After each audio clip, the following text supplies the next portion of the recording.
¿Cuántos de los que estamos aquí, y no hace falta que levanten la mano ni hagan ningún tipo de señal, podemos afirmar que lo sabemos todo acerca de Dios? Yo sé todo acerca de Dios. Sabemos lo que Él puede hacer, conocemos todas las maneras en que puede obrar, entendemos todos sus designios, el porqué de las cosas buenas y malas que nos pasan una. ¿Cuántos de nosotros tal vez alguna vez usamos la frase, Dios nunca haría eso? Yo no creo que Dios haga eso, o algo parecido. Tal vez muchos pensamos que Dios no va a hacer tal cosa jamás porque nosotros, no porque vaya precisamente contra la Biblia, sino porque para nosotros sería algo, entre comillas, imprudente de su parte, o algo tal vez controversial, o algo que atenta contra mi forma de ver o comprender a Dios. Y pienso, no, Dios no va a hacer eso, jamás va a hacer eso. Algunos ejemplos de tal vez cosas que habremos pensado algunos de nosotros. ¿Cuántos creen que Dios puede duplicar la membresía de nuestra iglesia para el próximo domingo? Capaz muchos van a decir, amén, sí, gloria a Dios, ¿verdad? Pero ¿cuántos realmente creen que Dios va a hacer eso? Probablemente muchos digan, no, Dios no va a hacer eso. No, mejor luego no, porque no vamos a entrar, vamos a estar todos apretados y a mí me gusta sentarme en esta silla, esta es mi silla. Y espero que nadie venga a sentarse a mi lado y menos que tenga mal olor. No quiero luego, me va a estorbar. Seguro que me va a preguntar cosas, me va a preguntar dónde está el baño. Estamos bien así. ¿Cuántos creen que Dios, hablando del templo, puede quitarnos este lindo templo con todas las cosas lindas que están acá adentro mañana mismo? El Señor decía, ya mucho tiempo usaron, vamos a hacer algo especial y qué sé yo, no es que estoy invocando nada de esto, pero se incendia o algo por el estilo y el Señor nos quita el templo. Muchos tal vez diríamos, no, Dios no va a hacer eso. Probablemente muchos diríamos no, porque eso es atentar contra lo que Él hizo y cosas por el estilo, contra nuestra lógica. Probablemente muchos vamos a decir no creo que pase eso. En el pasaje que nos toca leer hoy vamos a encontrar una mezcla de una conversación inusual. Tal vez hasta lo que se podría llamar, como se dice vulgarmente, una conversación de locos. ¿Alguna vez participaron en una conversación de locos donde cada uno está hablando de algo distinto? Y siguen hablando, se responden mutuamente, pero ninguno de los dos entiende. Eso vamos a encontrar en este pasaje, algo parecido. Vamos a encontrar situaciones sociales imprudentes, cuestionables, cosas que probablemente si yo como pastor hago, probablemente mañana me van a entregar una carta de gratitud por mis servicios en este lugar y que el Señor me bendiga. Y vamos a encontrar ser seguidores del Señor, discípulos suyos totalmente confundidos también. Les cuento una anécdota. En una ocasión me fui a visitar una de las familias de la iglesia, a una casa a la cual yo ya había ido, pero no recordaba bien cómo llegar. Bueno, no ando mucho por esa zona, entonces no recordaba bien. Y cuando me voy llegando hacia la zona, yo esperaba contar con la ayuda del mapa del teléfono y con la ayuda de la persona a quien iba a visitar. Porque a medida que me acercaba veía que las calles dejaban de tener nombre en los cartelitos, ¿verdad? Ya no había esa ayuda. Y el nombre encima todo de las calles que me aparecían ahí en los cartelitos no eran los mismos que me aparecían en el mapa. Así que comencé a verme en problemas cuando me faltaban apenas 5 o 6 cuadras para llegar. No recordaba bien. Así que agarro el teléfono y le llamo al hermano. Y le digo, hermano fulano, estoy cerquita de tu casa. Cerquita, estoy 5 o 6 cuadras por ahí. Pero no me acuerdo exactamente dónde es la casa. Acabo de cruzar tal avenida y ahí ya no sé más cómo seguir, le dije. ¿Dónde mismo está, pastor? Me pregunta. Acabo de cruzar esta calle, estoy frente a tal negocio. No, pastor, tenés que darte nomás la vuelta. Date nomás la vuelta y vení hacia acá, me dijo. Obviamente estamos hablando por teléfono, ¿hacia dónde me voy a dar la vuelta? Y le digo, hermano, yo estoy frente a tal cosa, crucé la calle, tengo que cruzar de vuelta a la avenida. No, pastor, no, tenés que seguir nomás derecho. Seguí derecho y vas a llegar. Ahí ya vas a encontrar enseguida. Corté la llamada, hermanos. ¿Qué les puedo decir? Porque me seguía diciendo, date la vuelta. Y ahí nomás seguí derecho y vas a encontrar. Y Corté y seguí buscando la casa a ojo hasta que encontré. Encontré finalmente la casa. Pero a veces tenemos esas conversaciones en las cuales pareciera que no hay mucho sentido en lo que decimos. O sea, mandamos un mensaje y el otro nos responde algo que totalmente no va con lo que nosotros dijimos. Y algo así pasó en esta conversación. Vamos a leer Juan, capítulo 4, versículos 1 en adelante.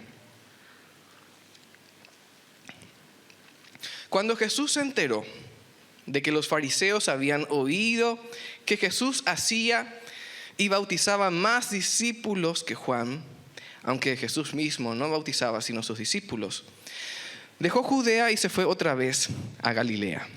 Y le era necesario pasar por Samaria, así que llegó a una ciudad de Samaria llamada Sicar, cerca del campo que Jacob había dado a su hijo José.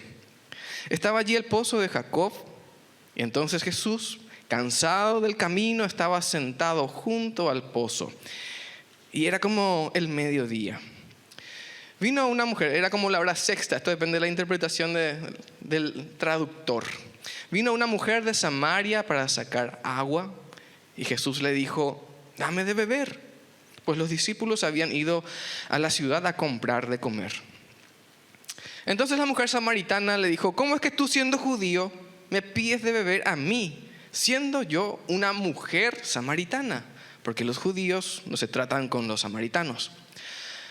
Respondió Jesús y le dijo: si conocieras el don de Dios, ¿y quién es el que te dice dame de beber? Tú le hubieras pedido a él y él te habría dado agua viva. La mujer le dijo: Señor, no tienes con qué sacar el agua y el pozo es hondo. ¿De dónde pues tienes el agua viva? ¿Acaso eres mayor que nuestro padre Jacob, quien nos dio este pozo y quien bebió de él y también sus hijos y su ganado? Respondió Jesús y le dijo: todo el que bebe de esta agua volverá a tener sed, pero cualquiera que beba del agua que yo le daré nunca más tendrá sed, sino que el agua que yo le daré será en él una fuente de agua que salte para vida eterna.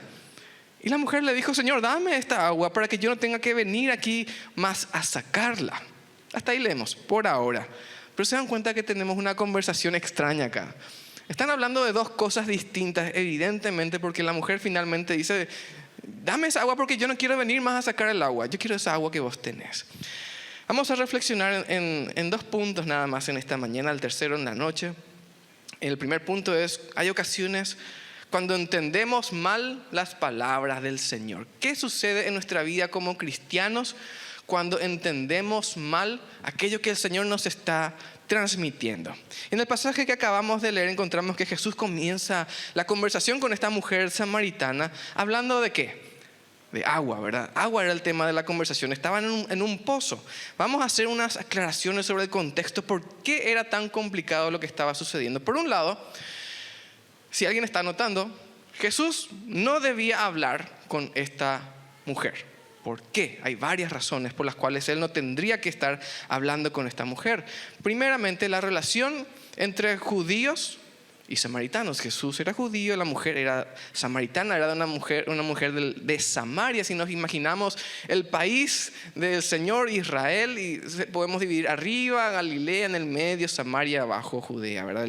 Los reinos y todo eso. Bueno, en el medio había una zona que los judíos, muy estrictos, ni siquiera se indignaban en pasar. ¿Por qué? Porque era gente a quien ellos no toleraban. Para comenzar, el pueblo samaritano estaba conformado por personas que habían llegado de deportaciones. ¿Qué significa eso? Que era gente que había sido trasladada de sus países a ese lugar en particular, cautivas en tiempo de guerra. Entonces, esas deportaciones las había hecho el imperio asirio. Esa gente llegó a ese lugar con sus propios dioses, con sus propias religiones y demás. También llegaron los judíos en aquel tiempo y comenzó una mezcla de pueblos, naciones, religiones y todo lo demás. Y aunque prevaleció la adoración al Señor, a Jehová, como dice en el Antiguo Testamento, los samaritanos tenían particularidades.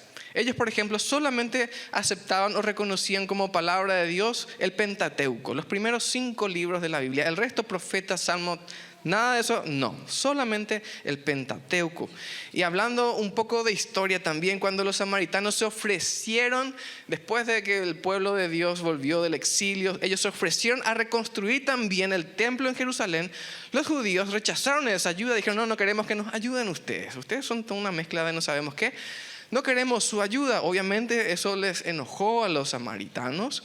Entonces ellos, en vez de adorar en Jerusalén, como sabían que debía ser, construyeron su propio templo en el monte Gerizim. Y ahí ellos comenzaron a tener su adoración al Señor según lo que ellos entendían. Y comenzó una serie de enfrentamientos civiles, podríamos decir, entre judíos y samaritanos, al punto que los judíos destruyeron el templo que habían construido los samaritanos. Y obviamente, usando la palabra del día, esa fue la escalada de la hostilidad entre ambos pueblos. Y entonces sencillamente Jesús no tenía que hablar con esta mujer. Era de un pueblo a quien podríamos llamar, tal vez no estrictamente, pero enemigo. No estaban en comunión en ninguna manera, así que no debía hablar con ella.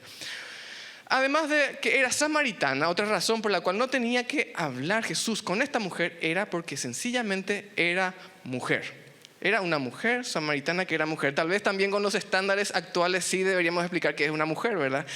Pero era mujer, nacida mujer tendríamos que decir. Y aunque para nuestros estándares sociales de hoy, hablar con una mujer en la calle no constituye una gran locura, para la época, para el lugar y para la posición del Señor Jesús era una auténtica locura. Era algo que Él no debería haber hecho jamás. Para tener una idea de cuán grave era lo que Él estaba haciendo, les voy a leer un dicho rabínico de esa época. Eso es lo que decían los maestros de la ley en ese tiempo. Escuchen lo que decían. Un hombre no estará a solas con una mujer en una posada, ni siquiera con su hermana, ni con su hija, debido a lo que la gente pudiera pensar. Un hombre no hablará a una mujer en la calle, ni siquiera con su propia esposa, y sobre todo con otra mujer, por lo que la gente pudiera pensar. Esa era la costumbre de los maestros de la ley en aquel tiempo. Así que Jesús estaba haciendo algo que iba totalmente en contra de lo que se suponía debería ser un rabí, un maestro. Y aunque era extraño, los discípulos ya estaban un poco acostumbrados a que Jesús hacía cosas que eran un poco extrañas socialmente con tal de cumplir su misión. Tercer punto, la mujer, y ya sumando a todo lo que hablamos hasta aquí, no entendía sencillamente de qué hablaba Jesús. Ya no era suficiente con todo lo que acabamos de mencionar, con la hostilidad civil, moral, además que ni siquiera hacemos mucho énfasis en que era una mujer que había tenido muchos maridos. La conversación se volvió más extraña cuando aparece en la conversación la frase aguas vivas que yo te puedo dar. ¿Para cuántos de nosotros las cosas o las palabras que Jesús nos dice tienen totalmente sentido, lógica total? Así, yo entiendo perfectamente lo que el Señor Jesús me dice y tiene lógica, tiene sentido natural, tal vez podríamos decir. Si bien hay muchos pasajes que tienen muy buenas explicaciones teológicas, históricas y demás, hay muchos pasajes que son muy simples así en una primera lectura, pero difíciles de entender, y no por el contenido precisamente, sino porque lo que afirma así llanamente es difícil de vivir. Y ahí nos cuesta, pareciera, asimilar. Voy a dar algunos ejemplos rápidos. Juan 9:23. Jesús dice a la gente que le seguía: si alguno quiere venir en pos de mí, si alguno quiere ser mi discípulo, niéguese a sí mismo, tome su cruz cada día y sígame. Está ahí claro lo que el Señor dice, pero aún así tiene lógica natural, tiene lógica plena, o más aún, podemos vivir esto así de forma simple. Podemos mencionar muchos pasajes más que nos hablan de cosas que son fáciles de entender, pero difíciles de asimilar y aún más difíciles de vivir. Voy a mencionar nada más algunos ejemplos. El apóstol Pablo dice: para mí el vivir es Cristo y morir ganancia. Entendemos lo que dice, ¿verdad que sí? Pero ¿vivir eso es lo mismo?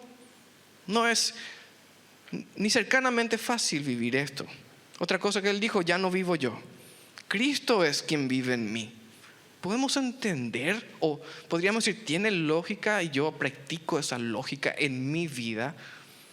Más allá de lo teórico de realmente entiendo, realmente lo vivo, si es que lo entendí. Otra cosa, el Señor Jesús nos dijo, hagan tesoros en los cielos. ¿Y dónde no hay que hacer tesoros? En la tierra. Pero ¿dónde es nuestro lugar favorito para hacer tesoros? En la tierra, ¿verdad? Es nuestro lugar favorito, como se dice en las aplicaciones predeterminadas, ahí va directo. Normalmente la mayor parte de nuestras inversiones, porque nos es más fácil hacer tesoros aquí en la tierra que en los cielos. ¿Para cuántos tiene sentido y lógica total en su día a día lo que el Señor dijo? Busquen primero el reino de Dios y su justicia y todo lo demás va a venir por añadidura. ¿Verdad que entendemos lo que dice? ¿Cierto? Pero ¿vemos una lógica plena en eso? La lógica diría, si yo busco esto nomás, ¿de dónde va a venir lo demás? Y el Señor dice, y yo voy a añadir, pero yo no veo de dónde. Yo no veo de dónde vas a sacar esto. ¿Cómo va a surgir para la necesidad de mi familia y todo lo demás si yo no soy quien hago? Y comienza la lucha de lógicas humanas y divinas. Pero eso es lo que el Señor hace constantemente. Cuando el Señor Jesús le ofrece, volviendo a nuestra historia, agua viva a esta mujer, que dicho sea de paso, agua viva en el contexto se refiere más a tipo una corriente de agua y no en contraste con agua estancada. Jesús no hablaba del agua que bebemos, como esta agua que yo tengo acá, sino que hablaba del Espíritu Santo mismo. Esa era el agua que le iba a dar. Juan lo aclara, Juan capítulo 7, si tienen sus Biblias ahí pueden abrir rapidito, 3 capítulos adelante, Juan 7, 38, Jesús dice, el que cree en mí yo le voy a dar ríos de agua viva, va a brotar de mí. Y el versículo 39 dice, y esto dijo acerca del Espíritu que habían de recibir los que creyeran en él. Todavía no había sido dado el Espíritu porque Jesús aún no había sido glorificado. Los ríos de agua viva era el Espíritu Santo. Y se dan cuenta que todo el pasaje habla del Espíritu Santo, porque luego habla de la adoración, que vamos a hablar también en breve. De hecho, que en el capítulo anterior, cuando Jesús habla con Nicodemo, recuerdan, Jesús le dice, tienes que nacer de nuevo. Nacer del Espíritu, le dice. Está hablando siempre del Espíritu Santo. Y ahora vamos a aterrizar todo esto a nuestra vida. El Señor nos habla de manera clara en la Biblia, ¿verdad que sí? En muchas ocasiones. Aunque hay muchas veces en que necesitamos un poco de claridad, es mayor la parte de la enseñanza de Jesús que entendemos claramente que la que no entendemos. Pensando un poco en aquello que tal vez nos cuesta entender o aplicar a nuestra vida porque no tiene lógica humana. Según la lógica humana, mejor dicho, estás buscando entender lo que Dios espera de tu vida. En términos prácticos, ¿qué significa para mí morir y que el vivir sea Cristo? Que Cristo viva en mí. ¿Qué significa eso en la práctica, en la vida real? ¿Qué significa que tengo que tomar mi cruz para seguirle? ¿Estás buscando que el Señor mismo te responda a esa pregunta y te diga, esto es lo que para vos en particular significa tomar tu cruz? Toma tu cruz y camina, seguí adelante. Estás respondiendo al Señor, tal vez como esta mujer, pensando en las cosas terrenales, sus bendiciones y demás, antes que en lo que Él realmente nos está diciendo, entendiendo lo que Él nos está diciendo. Bien, primer punto, vamos al segundo. Dios no oculta su mensaje, no oculta de ninguna manera, pero requiere que a veces escarbemos un poquito más para entender qué es lo que está ahí en el corazón de la enseñanza. Muchas de las enseñanzas de la Biblia son sumamente claras, así en la primera lectura ya sabemos, pero cuando nos ponemos a escarbar y analizar vemos que son más profundas que el mar. Y ahí tenemos que meternos, tenemos que sumergirnos, tenemos que ir hasta el fondo. Hay algo que no entendemos, hay que buscar esa respuesta de parte del Señor mismo y no ser, como dice su palabra, oidores perezosos. Si hay algo de lo que yo estoy diciendo que no se entiende, deberíamos preguntarle al Señor mismo, ¿qué significa esto que leímos hoy? ¿Qué significa para mí? ¿Cómo lo vivo yo en mi vida normal?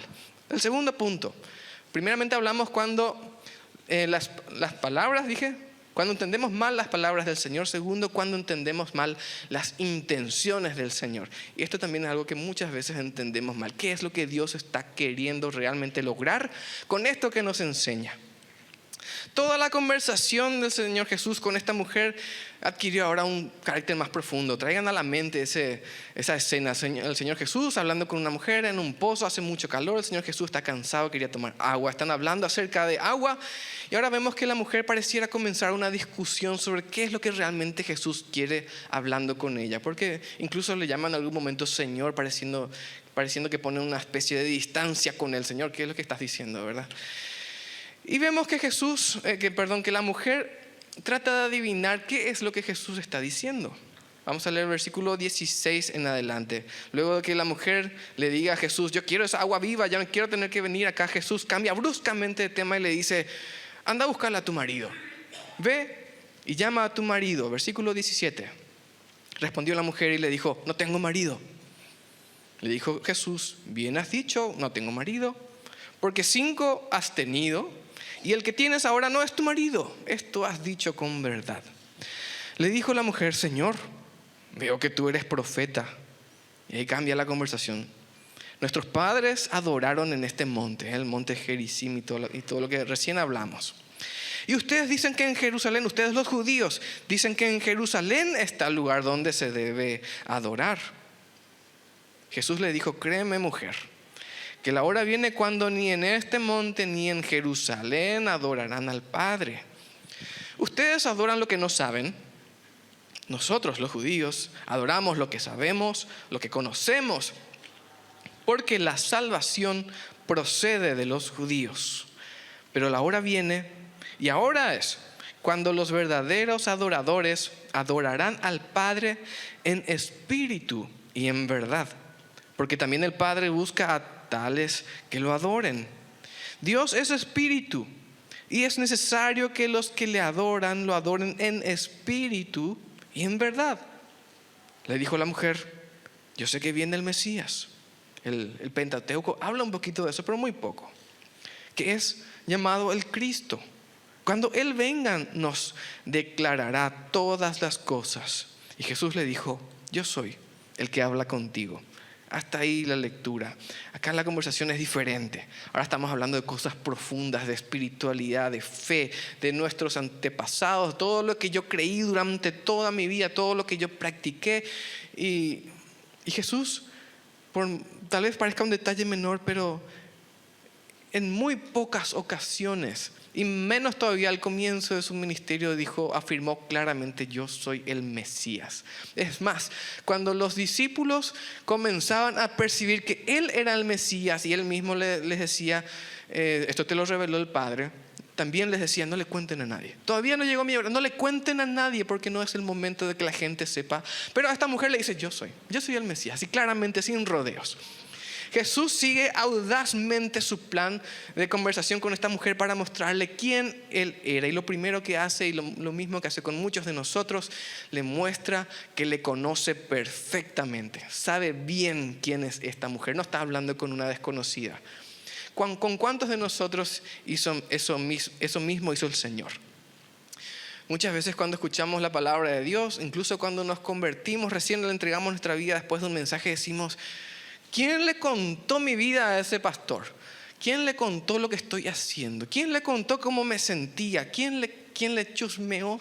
A veces decimos, todo lo que yo estoy pasando, lo que pasa en mi casa, ¿por qué me está hablando a mí directamente?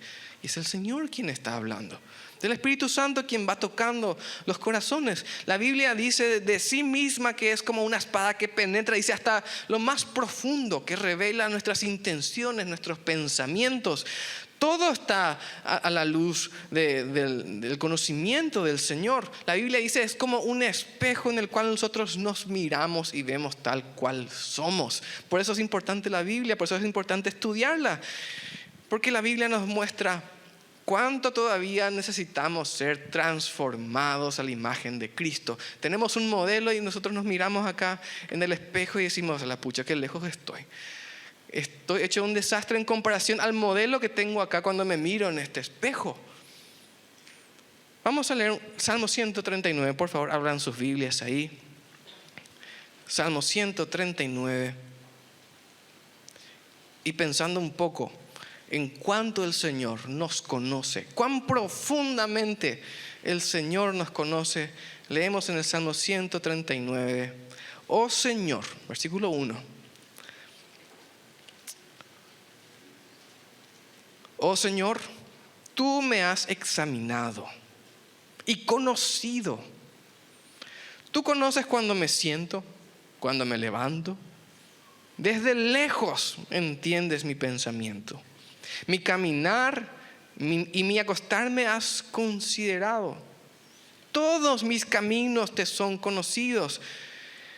Y aún no está la palabra en mi lengua y oh, tú Señor, ya la sabes toda. Ese es nuestro Dios. Luego el salmista dice, cuán maravilloso es el conocimiento del Señor. No hay nada en nuestra vida que el Señor no sepa acerca de nosotros. Ahora mismo todos aquí sentados, bien vestidos, con rico olor, con nuestras Biblias tal vez en la mano, en el celular. El Señor nos conoce a cada uno en particular. ¿Qué estás pensando ahora mismo? Tal vez si estás pensando, ¿cuándo va a dejar de hablar este Señor? O estás pensando, tengo que ir a planchar la ropa para mañana, o tengo cuentas, o tengo algún pariente enfermo en casa. Tal vez algo esté en tu mente o corazón ahora mismo. El Señor te conoce perfectamente. Sabe cuán agradecido estás a Él o no. Sabes cuánto amor tenés por Él o no. El Señor sabe todo, perfectamente. Y si hay algo maravilloso, es que a pesar de eso el Señor nos ama. ¿Verdad que sí? Como dice el himno, qué grandiosa es la puesta del sol. ¿Cuántos saben cómo sigue? Los que saben el himno pueden recitar conmigo, no vamos a cantar. Vamos a recitar. Qué grandiosa es la puesta del sol, admirable cual amanecer, pero es más grandioso y conmovedor el amor que me tiene el Señor, conociéndonos hasta lo más profundo de nuestro ser. Aún así nos ama. Qué bueno es el Señor. Y la intención del Señor Jesús con esta mujer, a quien conocía perfectamente de cabo a rabo, sabía toda su vida, todo su historial, todas las posibles manchas que estuvieran sobre ella. Su intención no era condenarla, sino darle vida. Y para eso fue hasta ese pozo a hablar con una persona con la cual no debía hablar en ninguna circunstancia, ni desde el punto de vista religioso, civil, moral, de ningún punto de vista. Jesús dijo, Juan 3:17, porque no envió Dios a su Hijo al mundo para condenar al mundo, sino para que el mundo sea salvo por Él. O sea que si ahora mismo el Señor te está mirando, y Él te está mirando, te conoce perfectamente, y hay algo en tu vida que vos sabés que no le agrada, aún así el Señor pagó el precio por tu vida. ¿No deberíamos acudir a Él corriendo para pedirle perdón, arrepentirnos delante de Él? Porque aún así Él nos ama. Cuán maravilloso es su amor. Primeramente, a esta mujer le muestra que la conoce perfectamente, de punta a punta. Segundo, le enseña la verdadera adoración. Le muestra cómo debemos adorarle. Y este es un tema muy sensible en nuestro país. Muy sensible. ¿Por qué? Porque normalmente venimos de una familia donde ya hay, por decir de una forma, una religión. ¿Verdad que sí? La gran mayoría de nosotros tal vez venimos de una familia en donde ya hay una religión familiar. Más aún aquellos que vienen desde el interior, saben que la familia completa acude a los eventos religiosos y demás. Y una de las cuestiones más delicadas en nuestro entorno es que cuando alguien se entrega al Señor, alguien escucha el Evangelio y dice, yo le voy a entregar mi vida a Él, al escuchar el Evangelio, en muchas ocasiones, lastimosamente, la familia reacciona con hostilidad. ¿Verdad que es así? Se vuelve hostil, incluso cuando la familia ya es por lo menos nominalmente cristiana evangélica y uno dice yo quiero seguirle en serio, el resto comienza a decirle no seas exagerado, ya demasiado te vas a la iglesia, si te vas al seminario te vas a morir de hambre, si quieres ser pastor peor, ¿por qué no te vas a disfrutar tu vida? Esta hostilidad se manifiesta de muchas maneras. Por ejemplo, se le acusa al que se entrega al Señor de traicionar la religión familiar. Se le acusa de menospreciar a la familia, porque ahora cambiaste de religión. Se le acusa de abandonar las tradiciones familiares. Se le acusa de que ahora se cree mejor que nosotros y por eso ya no hace lo mismo que nosotros, ni se va con nosotros a tal o cual iglesia. Esta sí que es una muy mala interpretación de qué es lo que está sucediendo en la vida de aquella persona que se entrega al Señor. Y si alguien está escuchando tal vez este mensaje y es de alguna otra religión, de alguna otra iglesia que no sea evangélica, que alguien se entrega a Jesús, no significa que ya no amemos a la familia, no significa que ya no valoremos las tradiciones familiares, no significa que nos consideremos mejores que los demás. Significa que hemos comenzado una nueva vida con Dios, una nueva vida en la cual Él mismo guía un proceso en el cual vamos siendo transformados a la imagen de Cristo, de Jesús. El Espíritu Santo comienza a convencernos de que hay cosas que tenemos que dejar, cosas que tenemos que abandonar. Y eso sucede también, no solamente cuando uno cambia de iglesia o religión, sino dentro de incluso de las propias familias de la iglesia, cuando uno decide: yo quiero ser más drástico en mi fe, más firme en mi fe. Y aunque no lo entendamos, aunque no siempre captemos qué es lo que está sucediendo, no es un cambio de religión, no es un atentado contra la familia, no es menospreciar a la familia, es una nueva vida que se está desarrollando. Eso es. ¿Y qué produce eso? Fricción, diferencias de opiniones, peleas muchas veces, pero no porque ya no amemos a nuestras familias, sino porque comenzamos una nueva vida en Jesús. Eso es lo que está sucediendo. Vamos a volver a nuestra historia. La mujer que habla con Jesús le dijo: ustedes dicen que la forma de estar en comunión es estar adorando en Jerusalén. Ahí es donde se está en comunión con Dios. Eso es lo que ustedes dicen. Pero nosotros crecimos acá.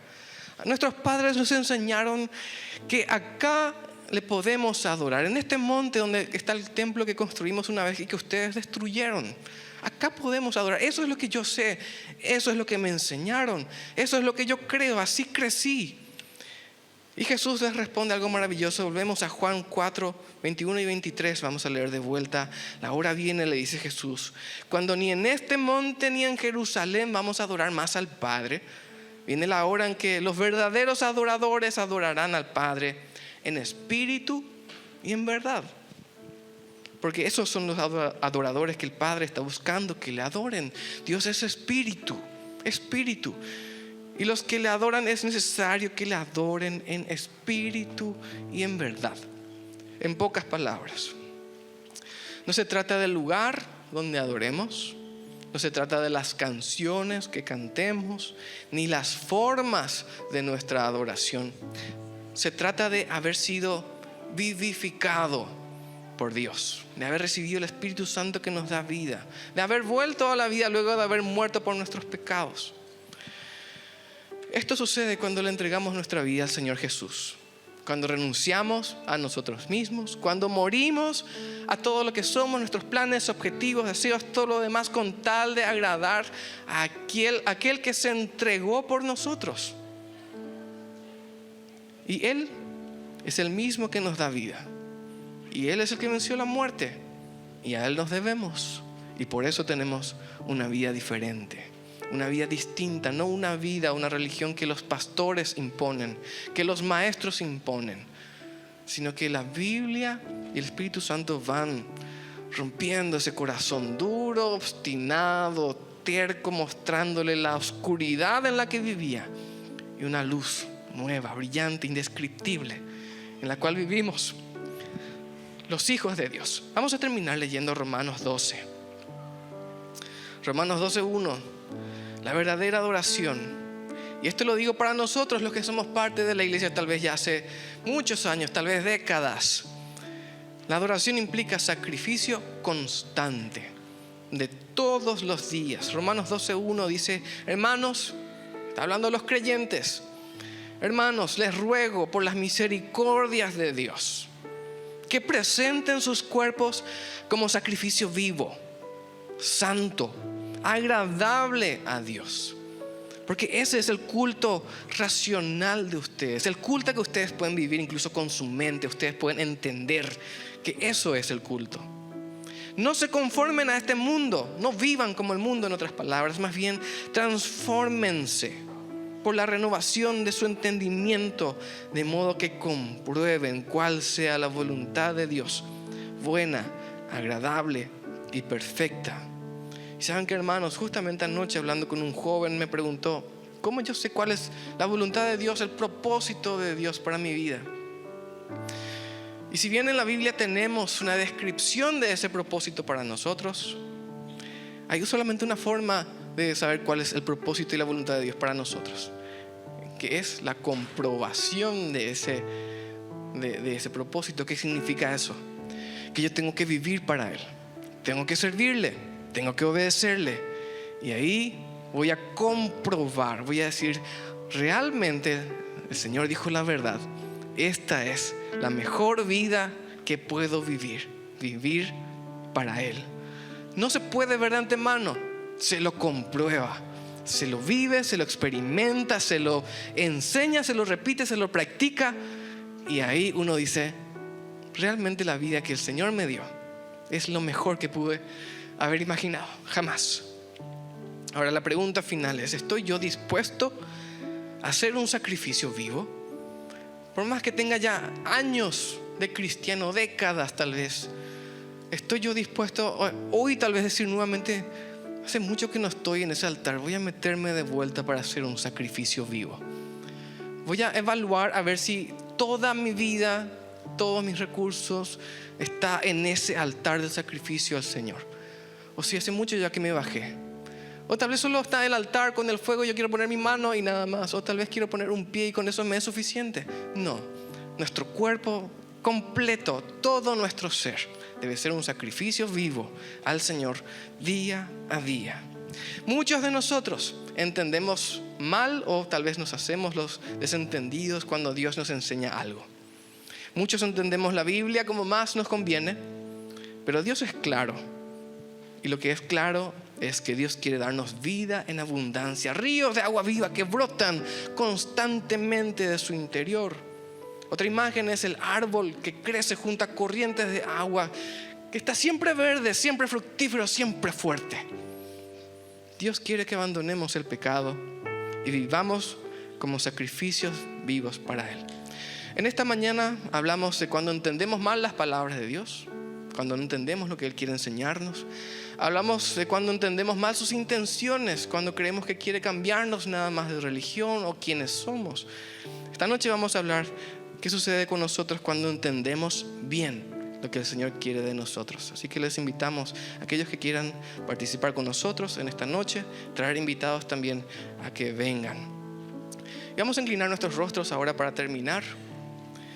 Y si el Señor te está hablando en este preciso momento, percibís que el Señor te está diciendo: esto todavía está mal en tu vida, esto todavía no me lo entregaste, esto todavía no rendiste completamente a mi control, hay cosas que sencillamente no querías obedecer, y que el Señor te está mostrando ahora mismo. Yo te invito a que ores conmigo, una oración nuevamente de consagración, donde le decimos al Señor: vamos a subirnos nuevamente a ese altar y vamos a hacer sacrificios vivos para Él. Y si hay alguien que está también en esta mañana escuchando por primera vez este mensaje, el mensaje de la palabra de Dios, entiende que es un pecador, que está lejos de Dios por nuestros pecados, pero que podemos tener vida por Jesús, al poner nuestra fe en Él, pedirle perdón. También le invito a que ore con nosotros, entregándole su vida al Señor. Vamos a orar. Nuestro Padre y Dios, en esta mañana entiendo por primera vez que estoy lejos de ti. Y entiendo que soy un pecador. Y entiendo que muchas veces entendí mal el mensaje de la Biblia.